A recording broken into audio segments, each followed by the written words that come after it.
আমার যখন বিয়ে হয়, আমার হাজব্যান্ড তখন বিদেশ থাকে। আমি তখন ইন্টারমিডিয়েট ফার্স্ট ইয়ারে পড়ি। আমার এক্সাম চলছিল তখন। আমার দিনটা ভালোভাবে মনে আছে। 15ই নভেম্বর আমার বিয়ে হয়।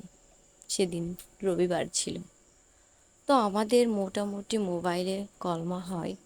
কলমা হওয়ার কয়েকদিন পরে আমার শ্বশুরবাড়ি সবাই আমাকে নিয়ে আসে। আমি এখানে আসলাম। আসার পরে না, পদে পদে বুঝে গিয়েছিলাম শ্বশুরবাড়ি কাকে বলে। আমি চিকন কেন এত, আমার দাঁত বাঁকা কেন, কত রকম খুঁত যে আমার শরীরে আছে, আমি যে কত কুৎসিত দেখতে, সেটা আমার শ্বশুরবাড়ি না আসলে আমি বুঝতে পারতাম না। সবাই শুধু বলতো, এত চিকন কেন, বাপে কি খেতে দেয় না, গরিবের মেয়ে খেতে দেয় না, তাই বোধহয় চিকন। আসলে স্বাস্থ্য তো সবার হাতে থাকে না বলেন। স্বাস্থ্যটা আল্লাহর দান। কারো স্বাস্থ্য ভালো হয়, কারো চিকন হয়।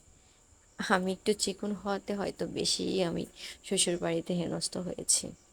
তবে আমি এটা বুঝতে পেরেছি, শ্বশুরবাড়ি মানেই মেয়েদের কাছে মানিয়ে নেওয়া।